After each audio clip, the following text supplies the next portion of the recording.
Hello दोस्तों, मेरा नाम विजय गुर्जर है। चलो कहानी शुरू करें। चैप्टर 41।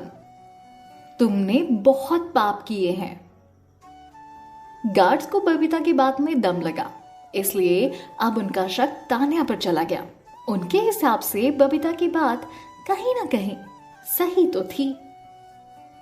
तभी तान्या स्माइल करते हुए कहती है, आप कह रही हैं कि मेरे पेपर्स नकली हैं और आपके असली। तान्या की स्माइल काफी कनिंग थी। इस बात पर बबीता ने झूठा नाटक करते हुए कहा, तुमने सुना नहीं? मैंने क्या कहा? तुम हमेशा से एक बिगड़ी हुई लड़की थी। मैं हमेशा से तुम्हें इग्नोर करती रही, तब भी जब तुम अपनी हरकतों से अपने पापा और इस परिवार का नाम खराब कर रही थी। पर अब तुम फिर से अपने झूठे इरादे लेकर अपनी इस सौतेली माँ को परेशान करने आई हो। तुम ऐसा कर भी कैसे सकती हो? मैं बता रही हूं, अब मैं चुप नहीं रहूंगी। हाँ, मैंने तुम्हारे मरते हुए पिता को यह वादा किया था कि मैं तुम्हारा ध्यान रखूंगी, पर आज मैं कसम खाती हूं कि तुम्हारी असलियत सबके सामने लाकर रहूंगी, चाहे इससे तुम्हारी जिंदगी खराब क्यों ना हो जाए।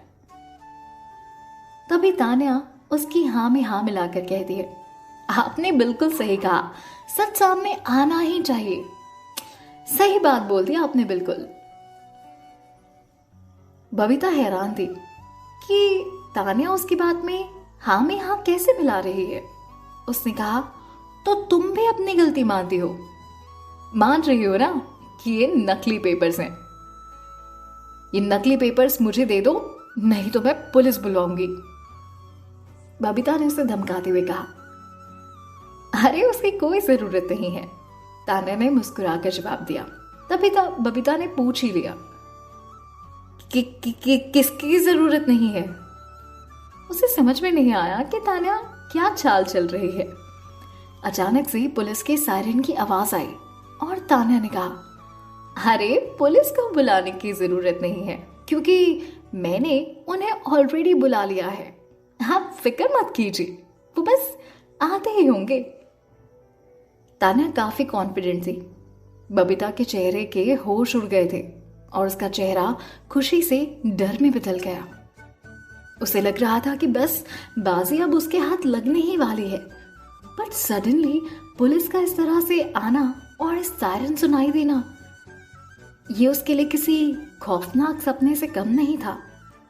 उसकी सारी खुशियां एक पल में छूमंतर हो गई और वो डर गई। उसे लगा कि अब पुलिस सारी बातों का पता लगा ही लेगी। उसे नहीं लगा था कि तान्या पुलिस बुलाएगी। इस पागल ने तो पुलिस को बुला लिया, बबीता ने मन ही मन सोचा। बबीता ने तान्या को ऐसा देखा जैसे तभी उसको कच्चा चबा जाएगी। वहीं तान्या का चेहरा एकदम शांत था, सटल, बिल्कुल काम। ऐसा लग रहा था जैसे सब कुछ उसके कंट्रोल में है। जैसा वो चाहती थी सब कुछ वैसा ही हो रहा है। तान्या बबीता की तरफ देखकर उसे धीरे धीरे साफ साफ शब्दों में समझाने लगी। उसने कहा, ठीक है बबीता, अब हम पुलिस को ही डिसाइड करने देते हैं कि कौन से पेपर्स नकली हैं और कौन से असली हैं। तान्या तो कॉन्फिडेंट थी, लेकिन बबीता का चेहरा उसके हर एक शब्द के साथ और भी ज्यादा पीला पड़ता जा रहा था। उसे डर था इस बात का कि पुलिस सच्चाई का पता लगा ही लेगी और कहीं राज खुलते खुलते उसके पापों से पर्दाफाश ना हो जाए। उसे पता था उसके पास जो पेपर्स थे वो नकली थे, इसलिए वो नहीं चाहती थी कि पुलिस आइडेंटिफिकेशन के लिए आए। वो तो बस तान्या को यूं ही डरा रही थी। तभी नीचे से कोमल ने आवाज लगाई, मेम साहब, पुलिस आई है। तभी बबीता ने उसके हाथ में जो पेपर्स थे उन्हें फाड़ दिया। ये देखकर तान्या चिल्लाई, रोको रोको उसे। दोनों सिक्योरिटी गार्ड्स उसे रोकने की कोशिश करते रहे, पर तभी उसने पेपर फाड़कर अपने मुंह में डाल लिए। सिक्योरिटी गार्ड्स उसकी ये हरकत देखकर हैरान हो गए और तान्या भी उसे देखती रह गई कि वो आखिर कर क्या रही थी। कोई इस तरह से पेपर फाड़ के खा कैसे सकता है? बबीता सारे पेपर्स निकल गई और उसके चेहरे पर उन्हें निगलने की कोशिश साफ साफ नजर आ रही थी। बबीता तान्या को देखकर उससे कहती है, मैं तुम्हारे पास अपने खिलाफ कोई सबूत नहीं छोड़ूंगी। तान्या चतुर मुस्कान के साथ उसे देखते हुए कहती है, मुझे किसी सबूत की जरूरत नहीं है, ये तो बहुत छोटा सा सबूत था। तुमने तो बहुत बड़े बड़े पाप किए हैं, तो चिंता मत करो, तुम्हारा टाइम जरूर आएगा। तान्या के दिमाग में बहुत सारी प्लानिंग चल रही थी, पर उसे लग रहा था कि उन सब का समय अभी शायद ठीक नहीं है। उसके लिए आज का मकसद बस इतना ही था कि वो बबीता को हवेली से बाहर निकाल दे। उसे खत्म करना उसने बात के लिए रखा था ना। अभी तो बबीता के लिए बहुत कुछ सोच रखा था तान्या ने।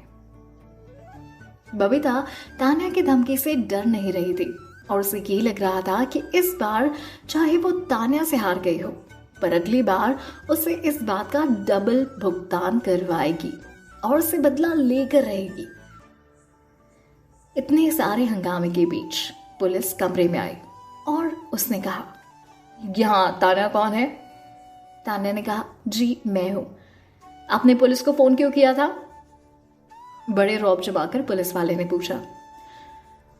तान्या ने कहा, कोई गैर कानूनन तरीके से मेरे घर पर कब्जा कर रहा था। जब मैंने उन्हें प्यार से निकालने के लिए कहा तो उन्होंने मना कर दिया, इसलिए मेरे पास पुलिस की हेल्प लेने के अलावा और कोई ऑप्शन नहीं था। सॉरी, आपको तकलीफ दी। ये सब पुलिस को बोलते हुए तान्या सीधे बबीता के पास गई और उसे ऐसे देख रही थी मानो जैसे उससे बहुत चिढ़ रही हो। बबीता समझ गई थी कि अब वो वहां और नहीं रह सकती।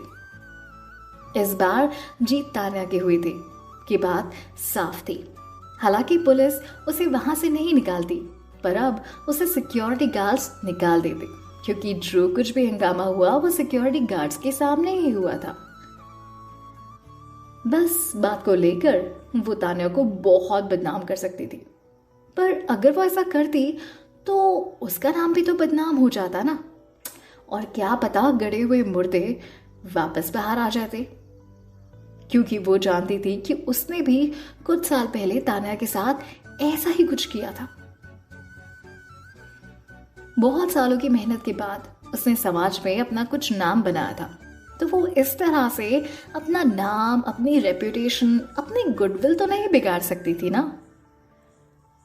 और उसने अपनी बेटी की शादी भी अभी अभी की थी और उसके ससुराल वाले बहुत इज्जतदार घर के थे, तो वो ऐसा कुछ नहीं करना चाहती थी जिससे उनकी नजर में उसका नाम, उसकी रेपुटेशन खराब हो जाए। अब जो भी उसे करना था काफी सोच समझ कर करना था, क्योंकि तान्या ने अपनी सोची समझी चाल आज बहुत अच्छे से चल दी थी। अब बबीता को अपनी चाल का इंतजार था। चैप्टर 42, बबीता का हवेली से बाहर निकलना। इससे केवल उसका ही नाम खराब नहीं होता, बल्कि आरती की शादीशुदा जिंदगी पर भी इसका असर पड़ता। जैसा कि मैंने आपसे कहा था, उसके ससुराल वाले बहुत इज्जतदार घर के थे। इस वजह से बबीता ऐसा कुछ नहीं करना चाहती थी जिससे उनकी नजर में उसका नाम खराब हो, उसकी रेपुटेशन खराब हो। आफ्टर ऑल उसकी बेटी की शादीशुदा जिंदगी का जो सवाल था। और वैसे भी तान्या के पिता की अरबों की जायदाद के आगे उसे इस छोटी सी हवेली की चिंता करने की कोई जरूरत नहीं थी। अभी तो बहुत कुछ था उसके पास जो उसने धोखे से तान्या के पिता से हड़प लिया था। बबीता मन में तान्या पर हंस रही थी, सोचते हुए, तो क्या हुआ अगर इस तान्या ने मुझसे ये हवेली छीन ली? बाकी की पूरी जायदाद तो मेरे ही नाम है। मैं भी देखती हूँ तान्या की बच्ची मेरा क्या बिगाड़ लेगी।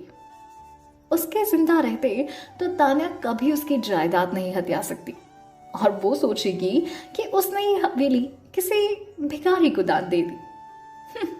क्या फर्क पड़ता है, अभी तो अरबों की जायदाद बाकी है। बबीता अपनी शातिर मुस्कान लिए अपने चेहरे पर बहुत ही प्यारे से एक्सप्रेशंस के साथ उसे शो कर रही थी। उसकी शातिर मुस्कान ये बता रही थी कि अभी उसके पास बहुत कुछ है। इस छोटी सी हवेली की कीमत ही क्या थी उसके लिए।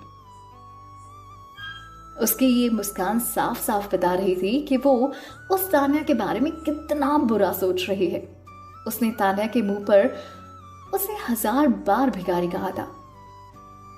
तान्या उसे पूरी तरीके से इग्नोर कर रही थी, पर इग्नोर करते करते तभी तान्या ने कहा, अगर आपका हो गया हो तो वो रहा दरवाजा, अब यहां से निकलो और मैं आपकी इस घर में अब और भी ज्यादा प्रेजेंस ना बर्दाश्त नहीं कर सकती। आपने अपनी गंदगी इस घर में बहुत फैला ली, अब यहां से चले जाओ या मैं धक्के मार के बाहर निकालूं, कैसा रहेगा? तान्या उसे चिढ़ाने की पूरी कोशिश कर रही थी और तान्या के टोन में उसका मजाक उड़ाने के साथ एक अजीब सी खुशी थी। खुशी इस बात की कि वो अपने मकसद के पहले स्टेप में कामयाब हुई थी। बबीता ने अपना कुछ कीमती सामान पैक किया, कुछ सामान तान्या के लिए भीख में छोड़ के जाने का सोचा और बस इतना कराते कराते उसने अपने मन में कुछ प्लानिंग बना ली। वो अपने आप को कितना ही समझाने की कोशिश कर रही हो, पर उसके अंदर ही अंदर बहुत बेइज्जती महसूस हो रही थी। उसे बहुत बुरा लग रहा था।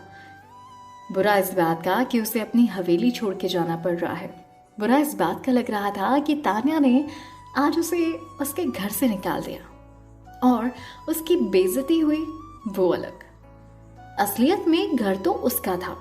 उसे तान्या को इस हवेली से बाहर निकाल देना चाहिए था, पर अभी हालात कुछ और ही कह रहे थे। जीतना तो दूर की बात, बबीता आज अपना पक्ष तक नहीं रख पा रही थी।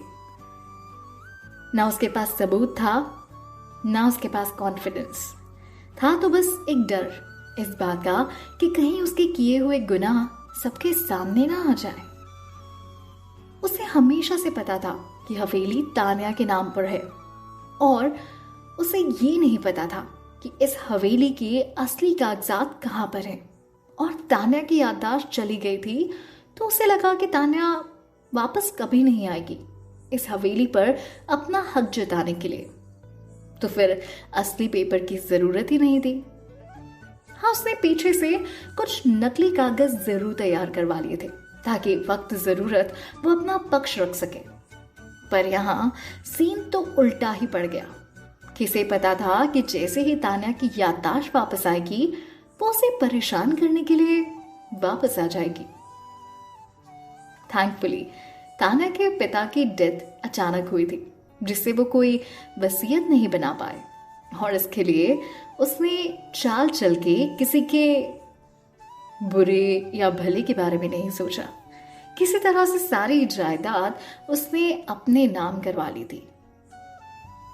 अब इतनी चाल चलने वाली माहिर बबीता घर के नकली पेपर ना बनवाए, ऐसे कैसे हो सकता था?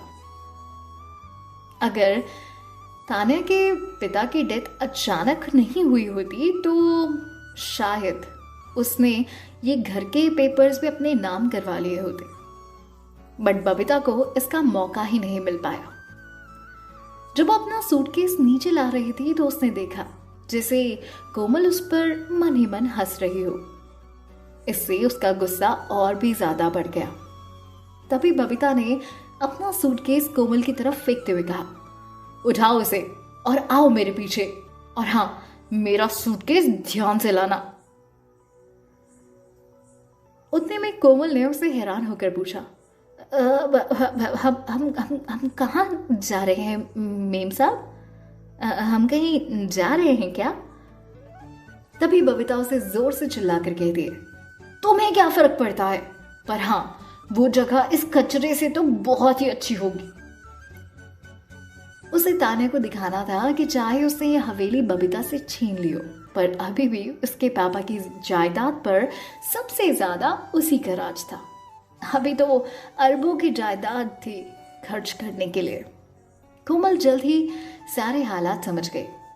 उसने बहुत हिचक के साथ तान्या की तरफ देखा, जो उन दोनों को जाते हुए दूसरी मंजिल से देख रही थी, और जो कभी उसे छोटी मालकिन हुआ करती थी। छोटी सी तान्या बेबी आज वाकई बहुत बड़ी हो चुकी थी। तान्या के एक्सप्रेशन साफ दिख रहे थे कि उसे कोई फर्क नहीं पड़ता कि कोमल वहां रुके या जाए। कोमल को बहुत दुख हुआ। उसके अंदर की आवाज कह रही थी कि उसके साथ मत जाओ, पर वहां वो उसी के साथ गई थी जहां उसका ज्यादा फायदा था। उसने आज भी शायद कुछ ऐसा ही किया। तभी कोमल अचानक से बबीता से कहती है, मेम साहब, आप थोड़ी देर रुकिए, मैं जल्दी जाकर अपना सामान बांध कर लाती हूँ, मैं जल्दी ही आ जाऊंगी। कोमल अपने कमरे की तरफ भाग गई और जल्दी से उसने अपना सामान बांध लिया और वो उसे लेकर बाहर आई। जिस तरीके से बबीता की बेइज्जती हुई थी उसे और वहां नहीं रुका जा रहा था। कोमल का इंतजार करना उससे बर्दाश्त नहीं हो पा रहा था। जैसे ही कोमल उसे आती दिखी वो उस पर चिल्लाने लगी, जल्दी करो, तुम्हें समझ में नहीं आ रहा। ये बोलकर वो मेन गेट की तरफ जाने लगी और पीछे से कोमल 2 भरे हुए सूटकेस घसीट कर लेकर आ रही थी। सूटकेस शायद थोड़ा भारी था, इससे उसे घसीटने में बहुत डिफिकल्ट हो रहा था। बबीता दरवाजा खोलने को बोलने ही वाली थी कि तान्या ने उसे आवाज लगाकर कहा, 1 मिनट रुको भाई। बबीता चिढ़कर मुड़ी और उसने कहा, और क्या चाहिए तुम्हें? मैं तुम्हें और कुछ नहीं देने वाली। तान्या सीढ़ियों से नीचे आकर उसके सामने खड़ी हो गई और उसकी आंखों में देखकर उसने कहा, तुम आज के बाद इस घर में कदम रखने की कोशिश भी मत करना। और हाँ, मेरे पापा की जितनी भी प्रॉपर्टी तुम्हारे पास है मैं एक एक करके वापस लूंगी, और वो भी विथ इंटरेस्ट। बबीता उस पर हंसते हुए कहती है, अपने सपनों में। और हाँ, ये बात याद रखना कि आज जो तुमने मेरी बेइज्जती की है ना मैं इसे कभी नहीं भूलने वाली, और हाँ, तुम्हें भी नहीं भूलने दूंगी। इस बात को याद रखना तान्या। चैप्टर 43। आदित्य वहां था।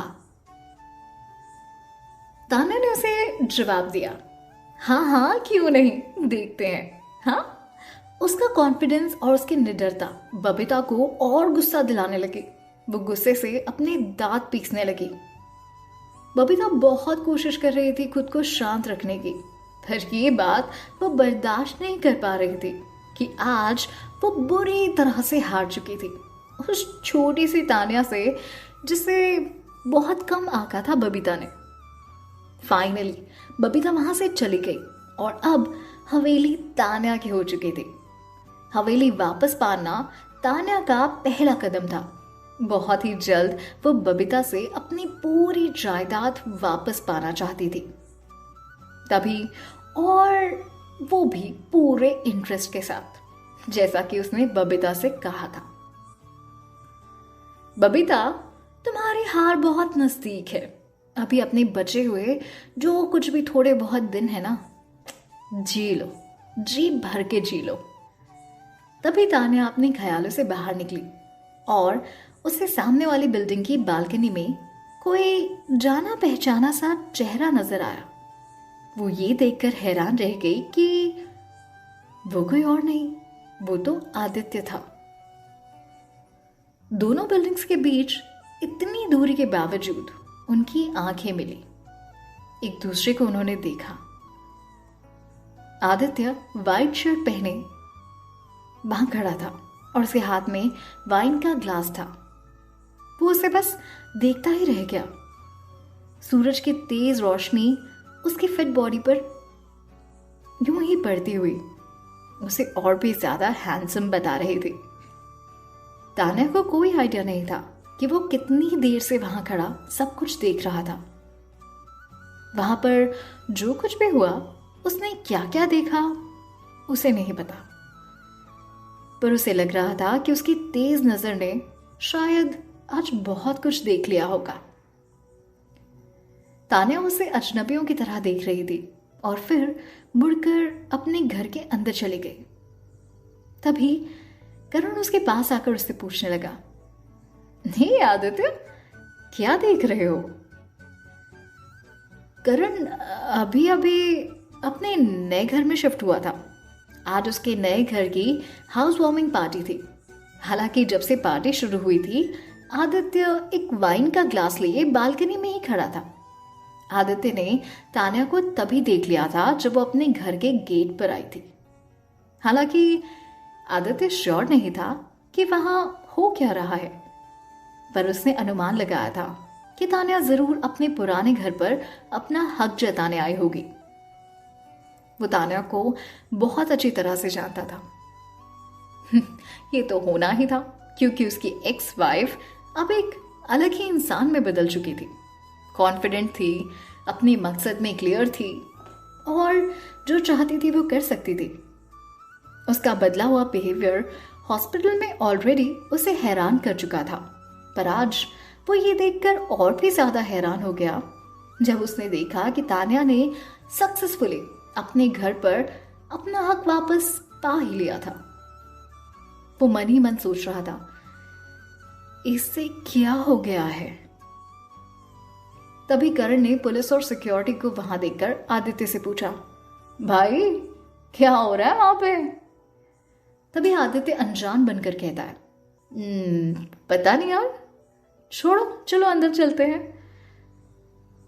करण ने भी ज्यादा ध्यान नहीं दिया और अपने घर की पार्टी में वो वापस मगन हो गया। घर के अंदर आ गया, सभी अंदर चले गए और पार्टी वापस शुरू हो गई। तान्या ने भी अंदर आकर दरवाजा बंद कर लिया और हवेली के चारों ओर देखने लगी। वो ये देख रही थी कि ये कभी उसका घर हुआ करता था। घर की दीवारें उसे अपने बचपन की याद दिला रही थी, वो घर जो उसने अपने पापा की डेथ के बाद खो दिया था। उम्मीद भी खो दी थी इस बात की कि कभी ये घर वापस उसका हो सकेगा। आज से ये घर फिर से तान्या का हुआ। वो इस बात को लेकर बहुत खुश थी। शायद ये एक नई शुरुआत थी अपने पुराने घर से। हाँ, एक नई शुरुआत।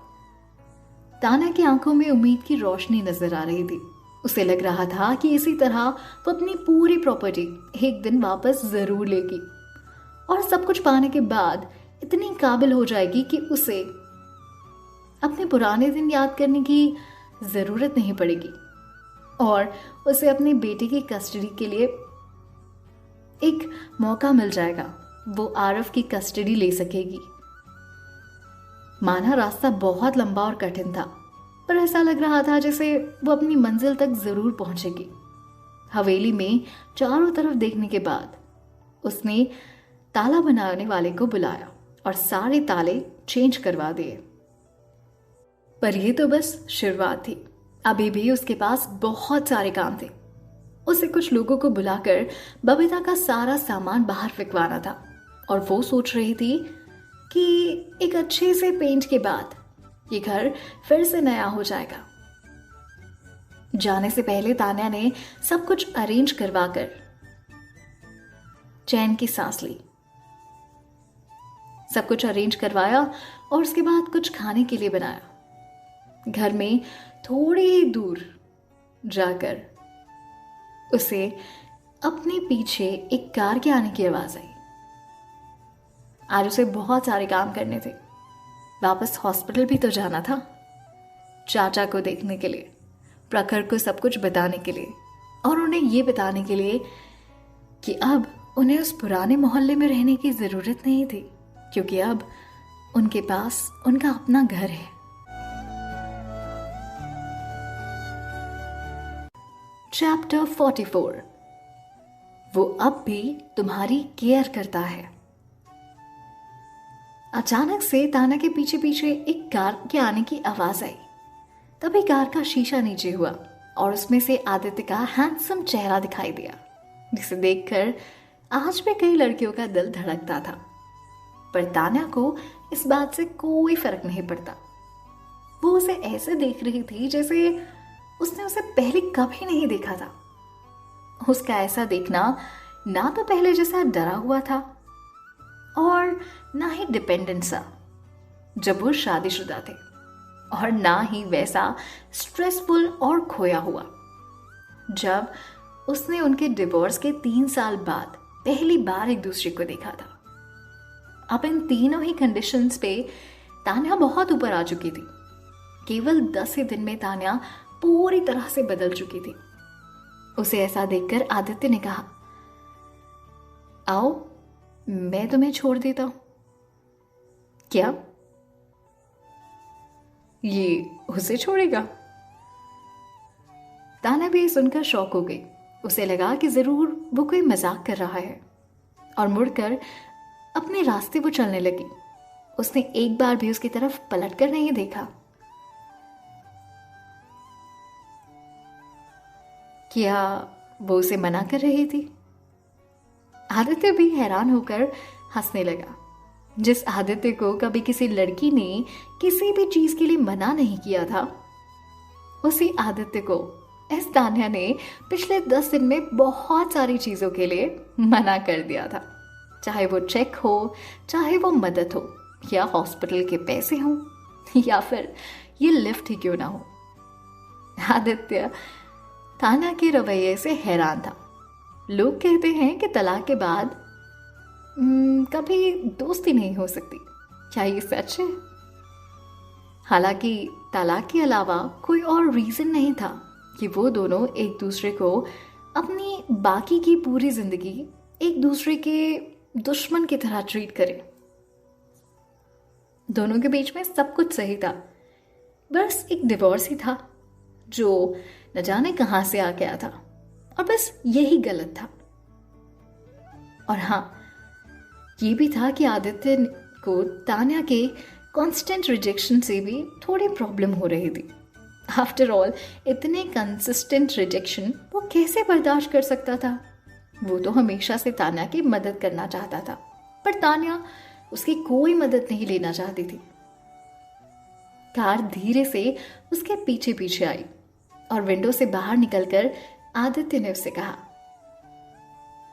मुझे गलत मत समझना, मैं तो बस आरव के बारे में तुमसे कुछ बात करना चाहता था।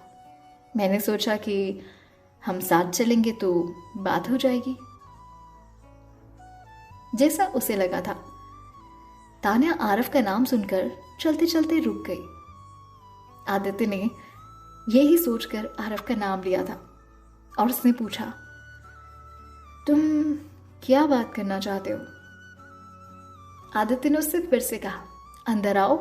और ये बात बिल्कुल सही थी कि अगर अब तान्या कार में नहीं आती तो वो कुछ नहीं बोलता, क्योंकि अगर तान्या को आरव की फिक्र नहीं होती तो शायद बात करने का कोई लॉजिक नहीं होता। तान्या आगे का दरवाजा बंद करके पीछे वाली सीट पर जाकर बैठ गई। आदित्य थोड़ा सा खुश हो गया, क्योंकि उसे नहीं लगा था कि वो अंदर भी आएगी। आदित्य उसकी खूबसूरती को और उसकी गहरी आंखों को देखते हुए ये महसूस कर रहा था कि वो पूरी तरह से बदल चुकी है, और ये बदलाव उसकी बाहरी खूबसूरती से ज्यादा उसके अंदर की पर्सनालिटी में हुआ है।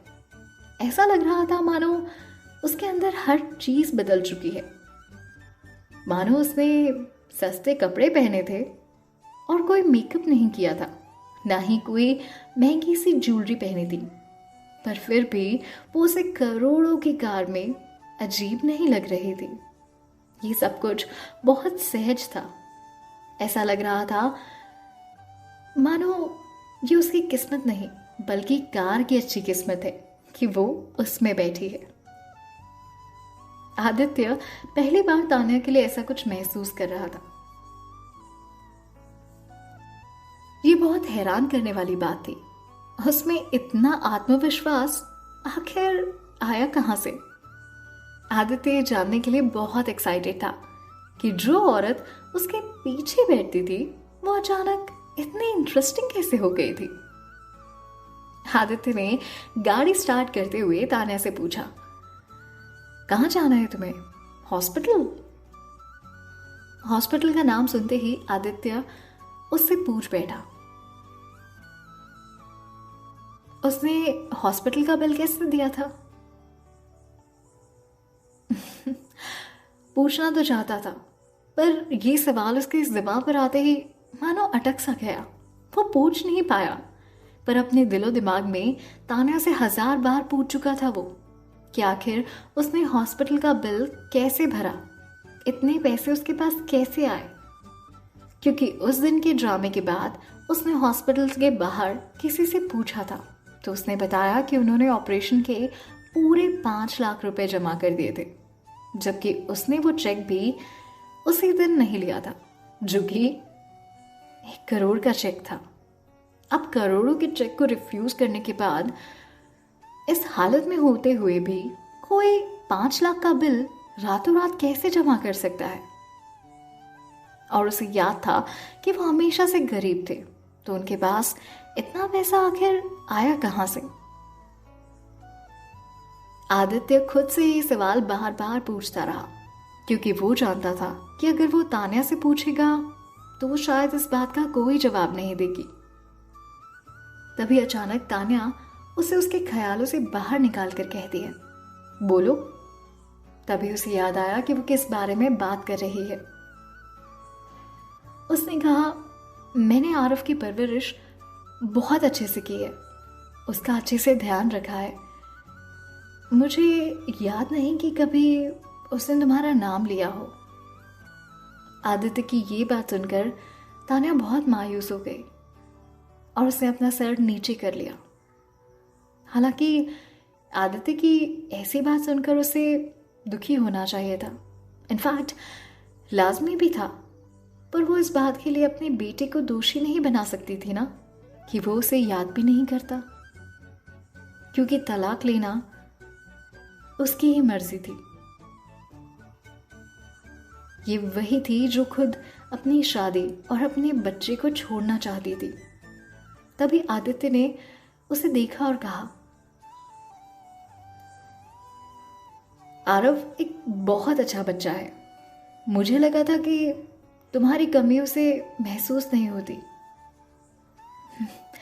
पर सच तो ये है कि वो अब भी तुम्हारी परवाह करता है।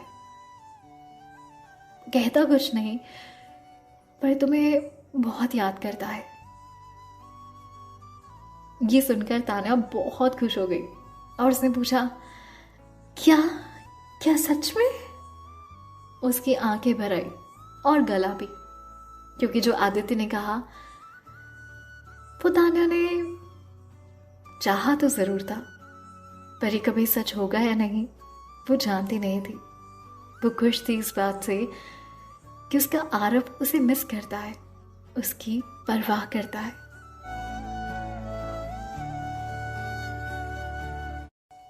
चैप्टर 42, हमारे बेटे के बारे में। ये सुनकर तान्या बहुत खुश हो गई कि आरव उसे मिस करता है, उसकी परवाह करता है, वो केयर करता है, पर ये बात बोलता नहीं।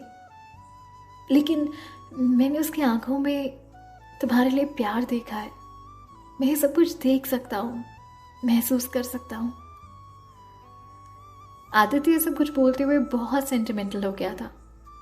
तान्या ये सब कुछ सुनते हुए काफ़ी इमोशनल हो चुकी थी, पर उसने अपने इमोशंस कंट्रोल किए और आदित्य से पूछा, तुम मुझे ये सब क्यों बता रहे हो? आदित्य ने कहा, आरव का 4th बर्थडे आने वाला है और अगर तुम बुरा ना मानो तो मैं तुम्हें उसकी बर्थडे पार्टी में बुलाना चाहूँगा। मैं जानता हूँ हमारा डिवोर्स हो चुका है, पर मैं तुम्हें उससे मिलने से कभी नहीं रोकूंगा।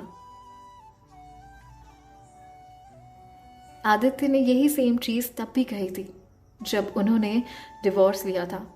तान्या ने देखा था और इसलिए वो जानती थी कि आदित्य एक अच्छा पिता होगा, और इसके लिए वो आरव को उसके पिता के पास छोड़ के चली गई थी।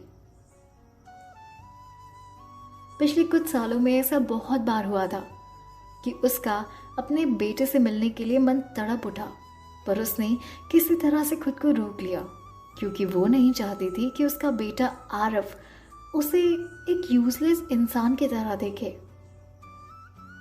वो अपने साथ आरव को इसलिए नहीं ले गई थी क्योंकि वो जानती थी कि वो आरव को वो लाइफ नहीं दे पाएगी जो वो डिजर्व करता है।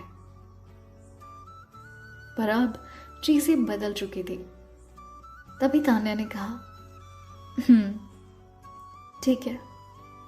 कहीं ना कहीं आदित्य भी उसका जवाब सुनकर खुश हो गया। उसे लगा वो फिर से उसे मना कर देगी। उसे खुद नहीं पता था कि वो उसे हाँ क्यों सुनना चाहता था। ये कुछ ऐसा था जो आदित्य ने कभी एक्सपेक्ट नहीं किया था। पर मन ही मन उसे तान्या की हाँ का जवाब सुनकर बहुत खुशी हो रही थी। बस इतनी सी बात के बाद पूरे रास्ते दोनों चुप रहे, किसी ने किसी से कुछ नहीं कहा। तभी ये दोनों हॉस्पिटल पहुंच गए। तान्या कार से उतरकर हॉस्पिटल के गेट की तरफ चली गई। उसने एक बार भी आदित्य की तरफ पलट कर नहीं देखा।